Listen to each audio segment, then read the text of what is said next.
درود پاک پڑھیے بآواز بلند۔ الصلاۃ والسلام علیک یا سیدی یا رسول اللہ وعلی آلک و اصحابک یا سیدی یا حبیب اللہ۔ الصلاۃ والسلام علیک یا سیدی یا رحمۃ للعالمین وعلی آلک و اصحابک یا سیدی یا خاتم النبیین۔ حضرات محترم، آج جس خوبصورت موضوع پر اظہار خیال کرنا ہے وہ ہے اللہ کریم کا ارشاد پاک۔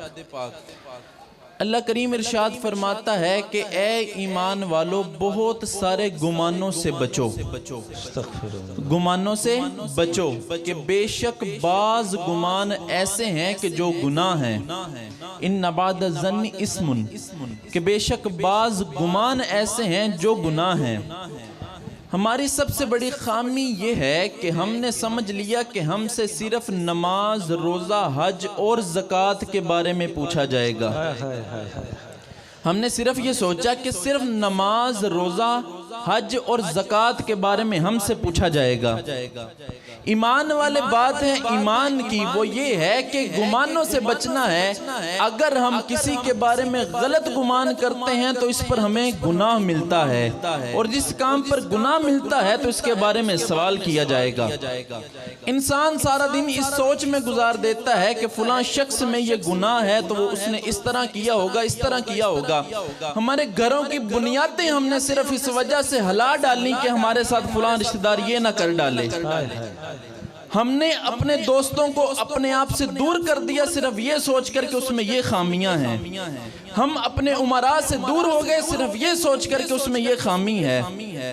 ایک حدیث مبارکہ آپ کی سماعتوں کی نظر ہے، مصطفیٰ کریم علیہ السلام کی مسجد، مسجد نبوی، اس میں صحابہ کرام تشریف فرما تھے۔ اللہ کرے کہ سب اس مسجد کا دیدار کریں۔ آمین آمین انشاءاللہ۔ اصحاب صفہ بیٹھے تھے تو حضرت زید بن ثابت درس دے رہے تھے، درس حدیث۔ کیسی حسین محفل ہوگی کہ حضور کے صحابی حضور کی باتیں کر رہے تھے۔ تو اتنے میں ایک شخص گوشت لے کر حضور کی بارگاہ میں حاضر ہوا۔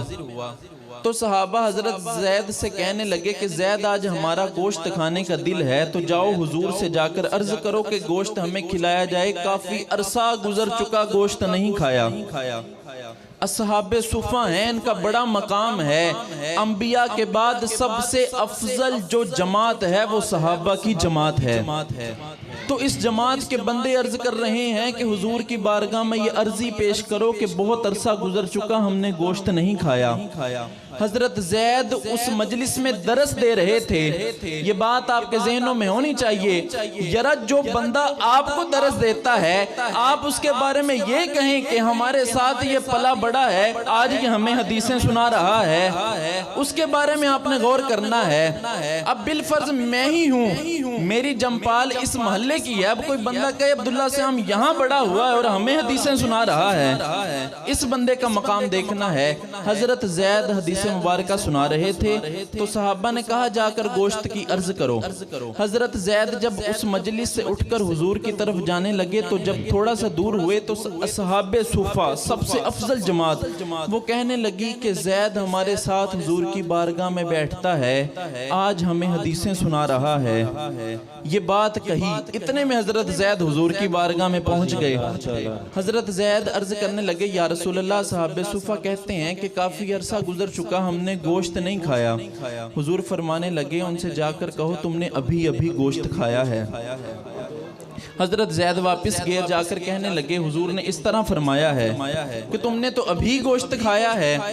تو اصحاب صفہ کہنے لگے قسم با خدا ہم نے کافی دیر سے گوشت نہیں کھایا۔ تو حضرت زید پھر واپس آئے، آ کر عرض کرنے لگے یا رسول اللہ، صحاب صفہ کہتے ہیں ہم نے تو اتنی دیر سے گوشت نہیں کھایا، آپ فرماتے ہیں کہ انہوں نے ابھی ابھی کھایا ہے۔ حضور فرماتے ہیں کہ زید آؤ میرے ساتھ چلو۔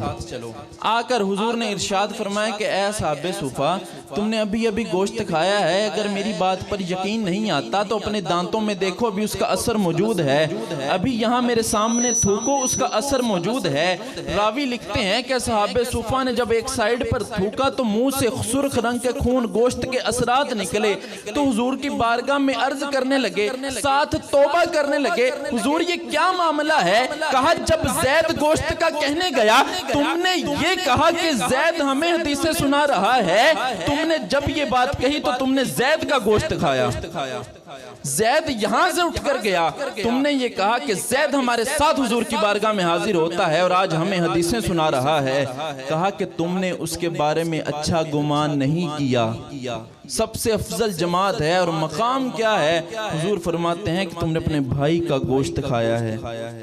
آج ہم کس طرف چل پڑے ہیں, ہمیں غور کرنے کی ضرورت ہے. ہم کتنے بندوں کا گوشت کھا رہے ہیں. دعا گو ہوں کہ اللہ کریم مجھے آپ کو جو کچھ میں نے کہا اس پر عمل کی توفیق عطا فرمائے, بدگمانی سے بچنے کی توفیق عطا فرمائے. اور جس طرح ہم نے ربیع الاول منایا, محرم الحرام شریف منایا, اسی طرح یہ مہینہ بدگمانی کے حوالے سے, بدشگونی کے حوالے سے, غیبت کے حوالے سے, چغلی کے حوالے سے, تمام اس مہینے میں یہی بیانات ہوں گے. اللہ کریم ہمیں عمل کی توفیق عطا فرمائے.